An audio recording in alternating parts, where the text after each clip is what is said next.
வணக்கம் மாணவர்களே, உங்கள் எல்லோரையும் ரோஜா தோட்டம் சேனலுக்கு அன்போடு வரவேற்கிறேன்.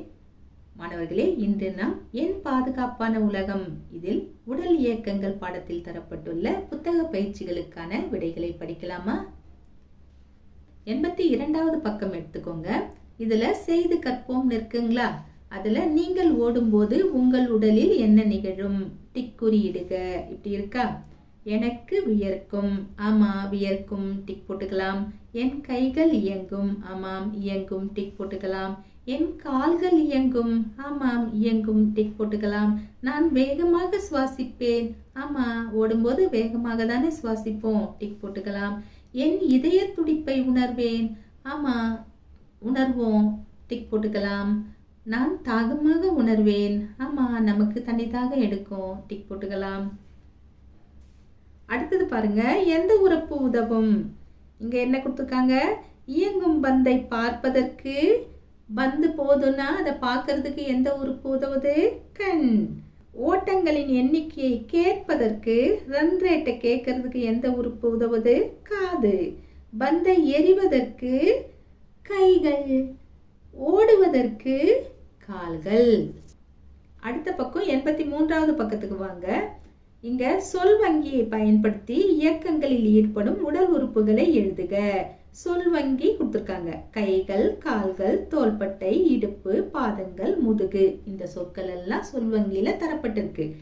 இந்த சொற்களை நாம பயன்படுத்தி கீழே கொடுக்கப்பட்டிருக்கிற பயிற்சியை செய்யணும். பெரு இயக்கங்கள்னு ஒரு பக்கத்துல கொடுத்துட்டாங்க. ஈடுபடும் உடல் உறுப்புகள்னு ஒரு பக்கத்துல கொடுத்துருக்காங்க.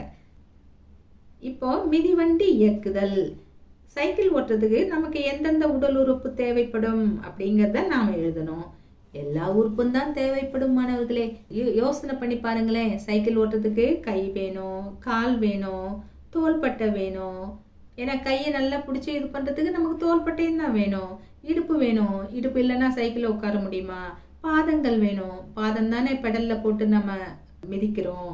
அதுக்கப்புறம் முதுகு வேணும். முதுகு இல்லைன்னா நம்ம பேலன்ஸ் பண்ணி ஓட்ட முடியுமா? எல்லா உறுப்பும் தான் தேவைப்படுது. ஆனா நம்ம எல்லாத்தையும் இங்க எடுத்து எழுதுறதை விட சில முக்கியமான உறுப்புகளை மட்டும் வரிசைப்படுத்தலாம். சரிங்களா? ஒரு சிலதை மட்டும் எழுதுறோமே, அப்ப மீதி எல்லாம் தேவையில்லையா அப்படின்னு உங்களுக்கு ஒரு கேள்வி வரலாம். அதுக்காக தான் நான் இதை சொன்னேன். எல்லா உறுப்பும் தான் தேவை, சிலதை மட்டும் எழுதலாம். என்னென்ன எழுதலாம்? கைகள், கால்கள், பாதங்கள், தோள்பட்டை. இதோட முடிச்சுக்கலாமா? சரி. அடுத்தது குதித்தல். குதிக்கிறதுக்கு எந்தெந்த உறுப்பு தேவைப்படும்? இங்கேயும் அதே மாதிரி தான், ஆனா சிலதை மட்டும் எழுதலாம். கால்கள் குதிக்கிறதுக்கு வேணும், பாதங்கள் வேணும், இடுப்பு வேணும். இடுப்பு இல்லைன்னா குதிக்கவே முடியாது. அப்படியே மண்புழு மாதிரி நம்ம தரையோட தரையா உட்காந்து இருக்க வேண்டியதுதான். அடுத்தது பொருளை தூக்குதல். ஒரு பொருளை கீழே இருந்து தூக்கணும்னா நமக்கு எது வேணும்? கைகள் வேணும். கைகள் நல்லா கிரிப்பா தூக்கணும்னா தோள்பட்டை வேணும் இல்லையா? இது ரெண்டையும் எழுதிக்கலாம். அடுத்தது கயிறு தாண்டுதல். கயிறு தாண்டணும்னா நமக்கு கால்கள் வேணும். அதை ஜம்ப் பண்ணி நல்லா தாண்டதுக்கு இடுப்பு வேணும். அதுக்கப்புறம் முதுகு வேணும், பாதங்கள் வேணும். இதை எல்லாத்துக்குமே ஒவ்வொன்றுக்குமே ஏறக்குறைய எல்லா உறுப்புமே வேணும். சரிங்களா? அதை மனசுல வச்சுக்கோங்க. ஆனா இங்க ஒரு சிலதை மட்டும் இங்க வரிசைப்படுத்தி கொடுத்துருக்கோம். அடுத்தது பாருங்க, 84வது பக்கத்துல ஒரு பயிற்சி. சொல்வங்கி கொடுத்துருக்காங்க பாருங்க. காலணியின் கயிறை கட்டுதல், தாளை கசக்குதல், கைகளை தட்டுதல், தாளை கிழித்தல், மணிகளை கோத்தல், புருவத்தை உயர்த்துதல், வண்ணம் தீட்டுதல், பொத்தான் போடுதல். இங்க இருக்கிற படத்தை பார்த்து எது வரும்னு பார்த்து நாம எழுத வேண்டியதுதான். ரொம்ப எளிது. முதல்ல இருக்கிற சுட்டி பயல் என்ன செய்யறாரு? கைகளை தட்டுதல். இரண்டாவது இருக்கிறவர் என்ன பண்றாரு? காலணியின் கயிற்றை கட்டுதல். மூன்றாவது இருக்கிறவர் என்ன பண்றாரு? தாளை கசக்குதல். பேப்பரை போட்டு கசக்குறாரு. அடுத்தது 4வதா இருக்கிற குட்டி பாப்பா என்ன பண்றாங்க? வண்ணம் தீட்டுதல். கலர் பண்ணிட்டு இருக்காங்க. அடுத்தது கீழே இருக்கிற பாப்பா என்ன பண்றாங்க? மணிகளை கோத்தல். அடுத்த பாப்பா என்ன பண்றாங்க? புருவத்தை உயர்த்துதல். ஏன்னா கையில பட்டாம்பூச்சி இருக்கு, ஆச்சரியமா புருவத்தை உயர்த்துறாங்க. அடுத்து இருக்கிற குட்டி பாப்பா என்ன பண்றாங்க? தாளை கிழித்தல். கடைசியா இருக்கிற சுட்டி பயல் என்ன பண்றாரு? பொத்தான் போடுதல். சட்டைக்கு பட்டனை போடுறாரு. இவை எல்லாமே நுண்ணியக்கங்கள். அடுத்தது பாருங்க, செய்து கற்போம். இதுல காகித பூமாலை எப்படி செய்யறது, காகித மனிதன் எப்படி செய்யறதுன்னு அழகா கொடுத்துருக்காங்க. இதை நீங்க பார்த்து அழகா செய்யலாம். அடுத்தது 86வது பக்கத்துல ஒரு பயிற்சி கொடுத்துருக்காங்க பாருங்க. செயல்களை உற்று நோக்கி சொற்களுடன் பொருத்துக. பொருத்தலாமா? முதல் குட்டி பையன் பக்கெட்டை தூக்குறான். இத நம்ம வலிமையோடு பொருத்தலாம். ரெண்டாவது இருக்கிற குட்டி பொண்ணு பேலன்ஸ் பண்ணி நடந்து வரா. இத நாம சமநிலையோடு பொருத்தலாம். மூணாவது இருக்கிற குட்டி பையன் ஸ்கிப்பிங் விளையாடுறான். இத நாம ஒருங்கிணைப்போடு பொருத்தலாம். கடைசியா இருக்கிற குட்டி பொண்ணு என்ன பண்றா? ஓடுறா. இத நாம தாங்கு திறனோடு பொருத்தலாம். அடுத்தது பாருங்க, 88வது பக்கத்துல இருக்கிற பயிற்சியை நாம செய்யலாம். செய்து கற்போம்னு இருக்கா? கீழே என்ன கேட்டிருக்காங்க? ஒவ்வொரு செயலுக்கும் உதவக்கூடிய மூட்டுகளை வட்டமிடுக. தரையிலிருந்து ஒரு புத்தகத்தை எடுத்தல். நீங்க கற்பனை செய்யணும். கீழே குனிஞ்சி ஒரு புத்தகத்தை எடுக்கும்போது நமக்கு எந்தெந்த மூட்டு பயன்படும் அப்படிங்கிறத யோசனை பண்ணி எழுதணும். தரையை குனியும் போது நமக்கு இடுப்பு மூட்டு பயன்படும். அப்புறம் எடுக்கும் போது நமக்கு தோள்பட்டை மூட்டு பயன்படும், முழங்கை மூட்டு பயன்படும். இதெல்லாம் நீங்க வட்டமிடணும். அடுத்தது புத்தகத்தின் பக்கத்தை திருப்புதல். இந்த இடத்துல நமக்கு மணிக்கட்டு மூட்டு பயன்படும், முழங்கை மூட்டு பயன்படும். அடுத்தது படிக்கட்டுகளில் ஏறுதல். இந்த இடத்துல நமக்கு இடுப்பு மூட்டு பயன்படும், முழங்கால்கள் மூட்டு பயன்படும், கணுக்கால்கள் மூட்டு பயன்படும். ஏன்னா படிக்கட்டுல ஏறுறாங்க இல்லையா? 89வது பக்கத்துல ஒரு அழகான ஸ்டிக் பிக்சர்ஸ் கொடுத்துருக்காங்க. அதாவது குச்சி படங்கள் கொடுத்துருக்காங்க. இதை பார்த்து நீங்க கீழே இடம் கொடுத்துருக்காங்க, அங்க அழகா வரையணும். அதை பார்க்குறீங்க, அதே மாதிரி கீழே வரைகிறீங்க. சரிங்களா? அப்புறமா 91வது பக்கத்துக்கு வந்தீங்கன்னா ஒரு செய்து கற்போம் கொடுத்துருக்காங்க. இதை நாம செய்யலாம். இங்க பாருங்க, ஒவ்வொரு மூட்டும் எவ்வாறு இயங்குகிறது என்பதை எழுதுக. சொல் வங்கி கொடுத்துருக்காங்க. என்னென்ன சொற்கள் தரப்பட்டிருக்கு? இடுப்பு, கழுத்து, தோள்பட்டை, முதுகு, முழங்கால், மணிக்கட்டு, கணுக்கால், முழங்கை. இதெல்லாம் கொடுத்துருக்காங்களா? இங்க இயக்கங்கள் ஒரு பக்கமும் மூட்டுகள் ஒரு பக்கமும் கொடுத்துருக்காங்க. மேலும் கீழும் பக்கவாட்டிலும் சுற்றிலும் இந்த மாதிரி இயக்கத்துக்கு எந்தெந்த மூட்டு பயன்படும்னு எழுதணும். அவங்களே கழுத்து கொடுத்துட்டாங்க. மீதி இருக்கிறத நாம் எழுதுவோமா? கழுத்து, தோள்பட்டை, மணிக்கட்டு, இடுப்பு, முதுகு, கணுக்கால், இதையெல்லாம் எழுதலாம். அதுக்கப்புறம் மடக்குதல், நீட்டுதல். இதுக்கு எந்தெந்த மூட்டுகள் பயன்படும்? முழங்கை, முழங்கால், இந்த மூட்டெல்லாம் பயன்படும். அடுத்தது பாருங்க, மூட்டுகளுக்கு பெயரிடுக. ஒரு குட்டி பையன் சேர் சிட்டிங் மாடல்ல நிக்கிறான். இப்போ இந்த குட்டி பையன் இதுல நாம பார்ட்ஸ் குறிக்கணும். எந்தெந்த மூட்டுன்னு இப்ப கொடுத்துருக்காங்க பாருங்க. இங்க கொடுத்துருக்கிறதுக்கு பேரு தோள்பட்டை, தோள்பட்டை மூட்டு. அடுத்தது முழங்கை மூட்டு. அடுத்தது இடுப்பு மூட்டு. அதுக்கு கீழே கணுக்கால், இந்த பக்கம் முழங்கால். அதுக்கப்புறம் இங்க மணிக்கட்டு. அதுக்கப்புறம் 92வது பக்கத்துக்கு வாங்க. சரியான தோற்ற அமைவு.